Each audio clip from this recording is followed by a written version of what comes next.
Fala, fala galerinha, tudo bem com vocês, campeões? Sejam bem-vindos a esse canal maravilhoso Vencendo na Vida.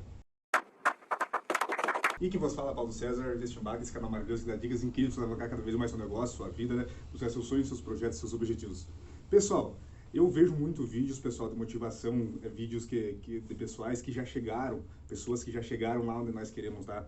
Então eu tava pensando assim, vou fazer uns vídeos, pessoal, elaborado aqui, certinho, de coisas, pessoal, que vão ajudar muito vocês aqui nessa caminhada. Não vai ser eu que vai estar falando, vai ser pessoas que vocês de repente já conhecem pela internet. Eu tinha atingido minha liberdade financeira com 26, 27 anos, foi cedo. E aí eu comecei a pensar, caramba, cara, como que eu consegui atingir minha liberdade financeira, né? Porque, por mais que eu tivesse tido muito amor na minha vida, eu tive muito perrengue também. Então eu era o cara que eu trabalhei como barman, como garçom, né? E eu lembro que no momento que os meus amigos estavam indo nas festas para se divertir, né? Então eu lembro que eu trabalhava mais do que todas as pessoas que estavam ao meu redor, né? E a maioria das pessoas não se preocupavam com isso. No final de semana eu trabalhava, a maioria não se preocupava com isso. Então eu tive um momento muito difícil na minha vida em relação a esforço, em horas de trabalho. E chegou um belo momento que eu atingi minha liberdade financeira. Eu falei, caramba, peraí, com certeza eu dei algum tipo de sorte, mas eu devo ter feito alguma coisa certa também, para ter atingido a minha liberdade financeira tão cedo em relação às outras pessoas. E comecei a estudar na época. E uma das pessoas que eu estudei tinha sido Napoleão Hill, né? O Napoleão Hill foi um cara que estudou sobre riqueza na época dele, né? No tempo dele, só que num tempo onde não existia internet. E aí eu me questionei, poxa, será que existe algum motivo do porquê as pessoas prosperam? E eu pensei, como temos acesso à internet hoje, imagina como a gente não pode fazer uma análise muito mais quantitativa do que ele fez na época dele. E aí foi daí que a gente começou a ir em busca do porquê algumas pessoas prosperam e outras não. Será que existe um código? Um dos primeiros grandes nomes que tinha conseguido tinha sido Chris Gardner. Na época da escola de vocês, tinha aquela aula onde a professora faltava e todo mundo assistia filme? Tinha, não tinha? Na minha também. E aí era sempre o mesmo filme, cara. A Procura da Felicidade. Era o mesmo filme, cara. Era sempre esse mesmo filme. E aí, mais pra frente, talvez por uma inspiração disso ou por um acaso, eu virei um assessor de investimentos. Que era exatamente o que o Chris Gardner fazia no filme A Procura da Felicidade. E eu virei justamente isso aqui no Brasil. Então ele era um dos meus grandes ídolos. E aí quando ele vinha pro Brasil, eu fui um dos caras que tive acesso a conversar com ele. E aí eu fui pro hotel onde eles estavam hospedados pro evento. E eu sempre fui um cara de me esforçar mais do que a média. E nesse dia, tinha um horário para gravar com o Chris Gardner. Era 11 horas que eu ia gravar com o Chris Gardner. Só que eu tinha chegado extremamente cedo esse dia. Eu nem lembro se tinha chegado 5, 6 da manhã, sei lá. E aí, a gente muito cedo preparou tudo. Então já tinha poltrona, já tinha câmera, tinha tudo isso. E devia ser, sei lá, nem 7 da manhã. E nesse dia ia gravar eu, a Forbes, a Globo e o BTG Pactual na época. E aí, por algum motivo, o Chris Gardner ele veio mais cedo. Tava ele com uma assessora e a assessora olhou para mim e falou assim, não, a gente não vai gravar com esse menino agora não. É só depois e se sobrar tempo, né? Aí o Chris Gardner olhou que eu tava pronto. Aí ele falou, não, vou gravar sim. Aí ele veio andando, aquele brutamontes assim. Aí ele falou, garoto, eu vou gravar com você porque você tá pronto e os profissionais estão sempre prontos. Aí eu lembro que uma das primeiras perguntas que eu fiz foi, por que você tem 2 relógios? Ele falou, porque eu não tenho tempo pra perder.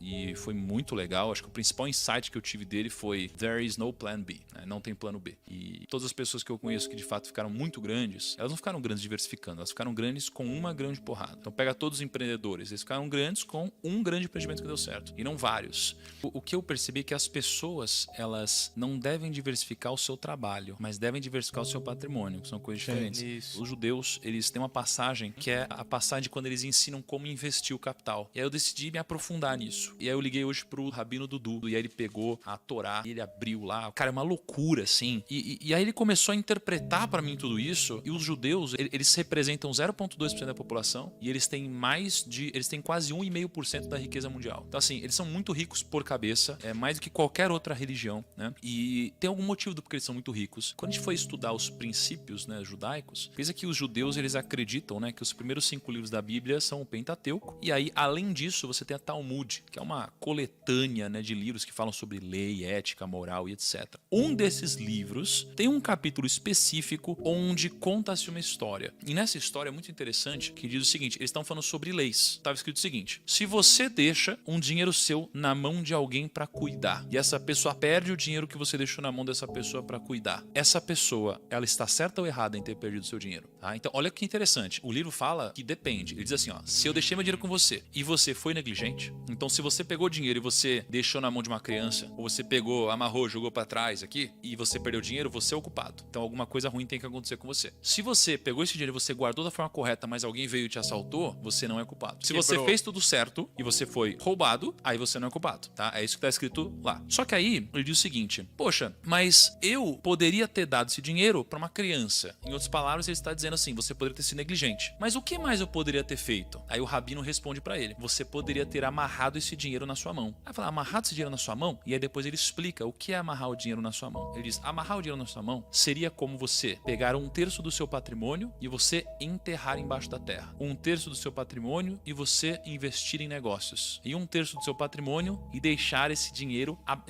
e deixar essas posses abaixo da sua mão. Então ele diz basicamente que para o seu capital você deveria diversificá-lo dessas 3 formas: terras, negócios e posses que estejam abaixo da sua mão. Ou seja, real estate, ações e reserva de valor. Então é muito interessante quando a gente fala sobre diversificação e quando o Chris Gardner fala sobre plano A, que eu vejo que o que te enriquece é o trabalho. Então no trabalho não existe espaço para plano B, C, D, é um único plano. Por quê? Porque se não tiver jeito de dar errado, você vai fazer dar certo, tá?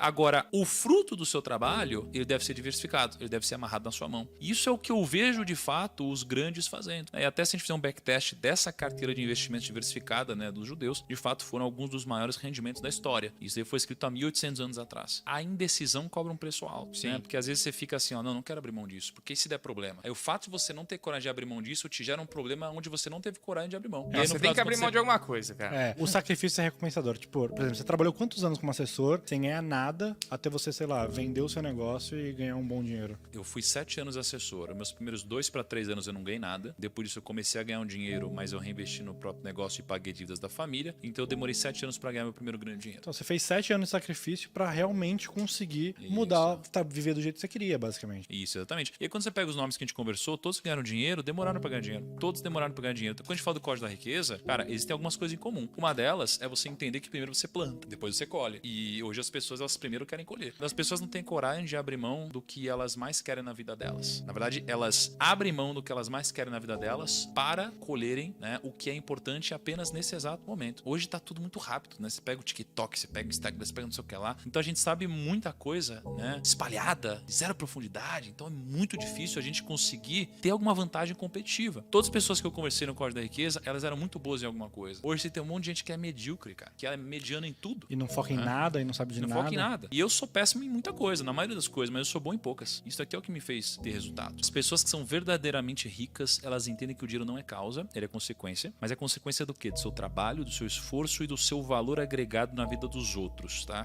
Trabalho, esforço e valor agregado. Isso daqui é o que vai tirar riqueza. Trabalho, esforço e valor agregado. Por que trabalho? Porque o trabalho, ele tem a ver com você multiplicar algo que você é bom, não algo que você é ruim, né? O trabalho é diferente do emprego. O trabalho é você multiplicar algo que já está dentro de você, algo que você já desenvolveu, algo que você é melhor do que os outros. Quando você desenvolve algo que você é pior do que os outros, você provavelmente não vai conseguir resolver a equação da riqueza, porque vai ter muita gente melhor do que você se esforçando no mesmo grau que você está se esforçando. Então você não vai ter nenhum diferencial, vai ser difícil você construir algo que ninguém mais construiu. Então é importante você entender onde você é bom e você trabalhar isso, porque é isso que vai te dar vantagem competitiva. Mas o ambiente, ele nos prepara para geralmente fazer o quê? Multiplicar o que a gente é ruim, esforçar onde a gente é ruim, passar tempo onde a gente é ruim. A escola faz isso com a gente. Nossa. A escola faz a gente ficar lá, repete ano, até você entender química. Pô, cara, imagina o seguinte, olha que bizarro. Você é um cara que odeia química. Você pode usar química se você for por uma linha importante, né, da sua vida que use química, mas na maioria das vezes não. Você já decidiu que você não vai usar química, você só vai usar, sei lá, uma coisa que não tem nada a ver com química. E aí a escola te repete 2 anos, te faz passar 2 anos, te faz perder 2 anos na sua vida porque você, por algum motivo, era extremamente talentoso em, sei lá, em português e horrível em química. E a vida, ela não vai te premiar pelo que você é horrível, vai te premiar só pelo que você é bom. Você vai contratar alguém pro seu time que é incrível em algo que ela faz, e não uma pessoa que é horrível. Então, trabalho é multiplicar onde você já é bom, o que você tem. Depois, o seu esforço. O seu esforço, porque, cara, você pode ser extremamente talentoso em alguma coisa, né? Mas se você não se esforçar nisso... esquece. Você precisa de esforço, concorda? Porque senão você vai ser mais um medíocre, cara. Aliás, eu tô cansado de gente que não se esforça, cara. Tô cansado, eu fico puto com isso. Pior que gente sem discernimento cognitivo é gente vagabunda, cara. É a combinação perfeita. É o deixa a vida me levar com mediocridade, baixa capacidade cognitiva e vagabundagem. Agora, olha só, por isso, e aí você tem um terceiro ponto, que você tem o multiplicar o seu talento, você tem o esforço e você tem o valor agregado. Porque não tem como você ganhar alguma coisa se não agregar valor pro outro. O valor agregado eu aprendi com você, eu não sabia o que era isso. Eu achava que trabalhar e ter um emprego era realmente fazer o que eu fui pago pra fazer e tá tudo bem. Eu não sabia que era tipo assim, era fazer o que eu fui combinado a fazer, mas é tipo assim, cara, agregar realmente um valor a isso. É tipo assim, pensar com uma outra ótica. Não é tipo, vou editar editar um vídeo pra subir no YouTube. Não, eu tô editando um vídeo que vai impactar um monte de gente. Eu tô editando esse vídeo pra bater mais de 1 milhão de visualização, porque eu sei que a gente vai conseguir converter esse vídeo em X, Y